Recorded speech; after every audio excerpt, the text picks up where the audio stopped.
सबसे पहले चलिए एशियाई बाजारों पर नजर डालें तो आज मजबूती दिखाई दे रही है।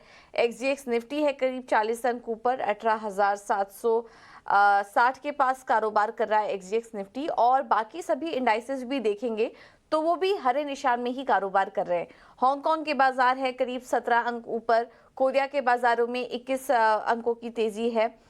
जापान के बाजार करीब 1% से ज्यादा की तेजी 1.5% से ज्यादा की तेजी जापान के बाजारों में देखने को मिल रही है, और चीन के बाजार भी हरे निशान में ही कारोबार कर रहे हैं। तो मजबूती है इस वक्त एशियाई बाजारों से, और ग्लोबल मार्केट से भी सेंटिमेंट देखेंगे तो वो भी काफी अच्छे नजर आ रहे हैं। कल हमने देखा कि लगातार तीसरे दिन डाउ जोन्स हरे निशान में बंद हुआ, और S&P 500 में लगातार तेजी शानदार बनी हुई है। 2023 के नए उच्चतम स्तर पर बंद हुआ कल S&P 500, और जनवरी से लेकर अभी तक अगर देखेंगे S&P 500 करीब 11.5% की तेजी दिखा चुका है। और कल आईटी शेयरों में भी शानदार तेजी थी। नैस्डैक 1% की तेजी के साथ बंद हुआ, और यहाँ पर अमेजॉन की तरफ से जो एनालिस्ट कमेंट आए, बुलिश कमेंट्स निकल कर आए, उसके बाद हमने देखा कि अमेजॉन के शेयर में भी 2.5% की तेजी थी, और उससे बाकी सभी टेक शेयरों को भी सहारा मिला, जिसके चलते हमने नैस्डैक में अच्छी मजबूती देखी। और हम देख रहे हैं कि ओवरऑल लार्ज कैप स्टॉक्स में तो तेजी वहां नजर आ ही रही है, लेकिन स्मॉल कैप शेयरों में भी अब तेजी शुरू हुई है। तो एनालिस्ट का मानना है कि ये जो तेजी दिखाई दे रही है वो आगे और भी लंबे समय तक कंटिन्यू रह सकती है। एक और चीज हुई, कल यूएस में वीकली जॉबलेस क्लेम का डेटा आया, जिसमें कि 2.61 लाख के पार ये डेटा निकल चुका है, और अक्टूबर 2021 के बाद अपने उच्चतम स्तर पर था। अब ये जो नया डेटा आया, इसको देखते हुए लग रहा है कि जून की जो पॉलिसी होने वाली है, 13 और 14 जून को फेड की बैठक होने वाली है। अब माना जा रहा है इन आंकड़ों को देखते हुए कि हो सकता है कि इस बार की पॉलिसी में फेड पॉज का निर्णय ले ले, ब्याज दरों में कोई बदलाव ना करे। इस वजह से भी हमने देखा कि तमाम जो आंकड़े निकल कर आए, डेटा पॉइंट्स थे, इससे कल सेंटिमेंट में अच्छा सुधार देखने को मिला, और अमेरिकी बाजारों में शानदार तेजी देखने को मिली है। यूरोप के बाजार हालांकि वहां पर मिला जुला कारोबार था। अन्य संकेतों पर नजर डाले तो 10 ईयर यील्ड्स में हल्की नरमी हमने देखी, क्योंकि अनुमान से ज्यादा जॉबलेस क्लेम के आंकड़े आए, उसके बाद हमने वहां पर नरमी देखी। डॉलर इंडेक्स उसके बाद 104 के नीचे फिसल गया, और बॉन्ड यील्ड्स में जो नरमी आई, डॉलर में जो कमजोरी आई, उससे सोने को निचले स्तरों से सहारा मिला, और वहां पर हमने अच्छी तेजी देखी। कच्चे तेल को लेकर भी एक डेवलपमेंट हुआ, यहाँ पर बीच में अटकलें आने लगी कि यूएस ईरान पर लगे सैंक्शन को, ऑयल एक्सपोर्ट के सैंक्शन को हटा सकता है, लेकिन उसके बाद यूएस ने इस खबर का खंडन किया, और उन्होंने कहा ये सभी रिपोर्ट्स फॉल्स हैं, और ईरान पर जो भी सैंक्शंस उन्होंने लगाए हैं वो आगे जारी भी रखेंगे। इस खबर के बाद ब्रेंट में एक अच्छी तेजी आई थी, लेकिन जब सफाई आई यूएस गवर्नमेंट की तरफ से तो फिर वहां पर कमजोरी देखने को मिली, और हमने देखा कि करीब 1.7% के आसपास की गिरावट के साथ कच्चे तेल में कल क्लोजिंग देखने को मिली। तो ये एक अपडेट है कच्चे तेल से जुड़ा।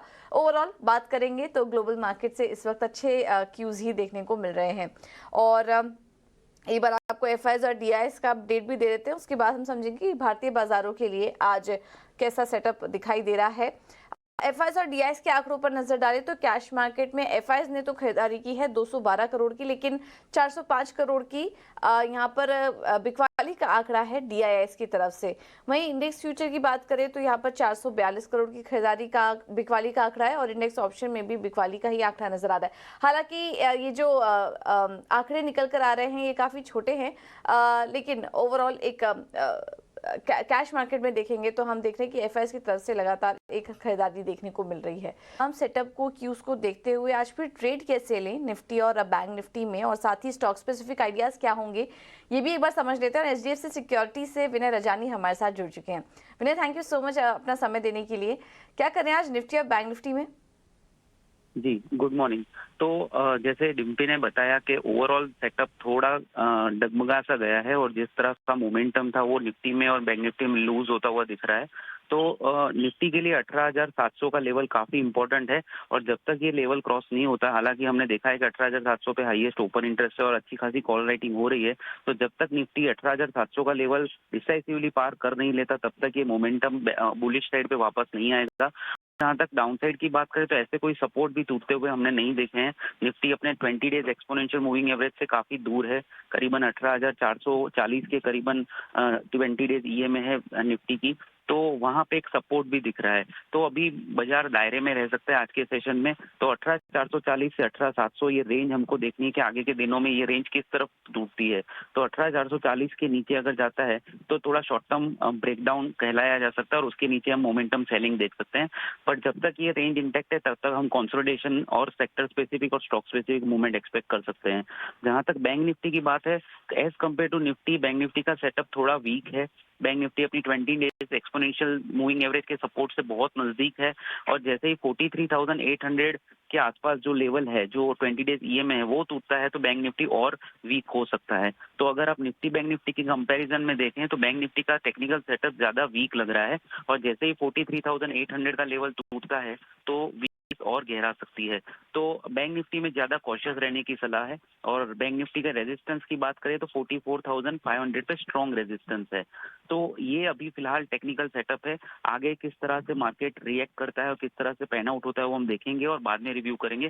बट ऐसा लग रहा है कि स्टॉक स्पेसिफिक एक्शन आज के सेशन में हम देख सकते हैं। ठीक है, तो स्टॉक स्पेसिफिक एक्शन आज भी बरकरार रहेगा। निफ्टी के बजाय बैंक निफ्टी आज ज्यादा कमजोर लग रहा है। 43,800 अगर ये भी टूट गया तो फिर गिरावट और गहरा सकती है बैंक निफ्टी में। तो विनय, फिर आप स्टॉक स्पेसिफिक आइडिया क्या सजेस्ट करेंगे आज के लिए? जी, तो मेरी तरफ से दो रिकमेंडेशन रहेगी, एक लॉन्ग साइड पे और एक शॉर्ट साइड पे। लॉन्ग साइड पे जो मैं रिकमेंड कर रहा हूँ वो इंफ्रास्ट्रक्चर लार्ज कैप स्टॉक है एलएनटी। एलएनटी में हमने कल के सेशन के दौरान डेरिवेटिव साइड से एक शॉर्ट कवरिंग देखा था। करीबन 6% का ओपन इंटरेस्ट कम हुआ था और प्राइस में बढ़ोतरी हुई थी। तो एक शॉर्ट कवरिंग की साइन है। पिछले 3-4 सेशन एलएनटी एक रेजिलियंट मूव दिखा रहा है और बाजार की वीकनेस के सामने ये स्ट्रॉन्ग सेटअप जा रहा है। तो मुझे लग रहा है कि एलएनटी में आप लॉन्ग कर सकते हैं। 2340 के करीबन आपका स्टॉप लॉस 2280 का रहना चाहिए ट्रेडिंग का और अपसाइड में आप टारगेट 2420 का देख सकते हैं। तो ये 1 से 2 दिन के लिए लॉन्ग की सलाह है इन स्टॉक एलएनटी। और दूसरा जो स्टॉक पिक है वो सेल साइड का है आदित्य बिरला फैशन। इसमें हमने कल शॉर्ट बिल्डअप देखा था डेरिवेटिव साइड से और डेली चार्ट पे टेक्निकली एक बेरिश फ्लैग पैटर्न ब्रेकडाउन देखा है हमने कल के सेशन में। वॉल्यूम के साथ सेलिंग हुई थी। तो technical as well as derivative front से ऐसा लग रहा है कि एबीएफआरएल का प्राइमरी जो डाउन ट्रेंड है वो कंटिन्यू हो सकता है। तो इसी करेक्शनल्स के जरिए मैं इसको रिकमेंड करता हूँ सेल करने को। 201.50 पे इसको सेल कर सकते हैं। 205 का एक आपका शॉर्ट का स्टॉप लॉस रहेगा और डाउन साइड में you can expect target of 195। तो शॉर्ट साइड में एबीएफआरएल और लॉन्ग साइड में एलएनटी। ठीक है, थैंक यू विनय आपका ये स्ट्रैटेजी सुझाने के लिए। तो आदित्य फैशन आज भी बिकवाली हावी रह सकती है और 195 की टारगेट सुझा रहे हैं विनय और एलएनटी में खरीदारी करने की राय है 2420 के लक्ष्य के लिए।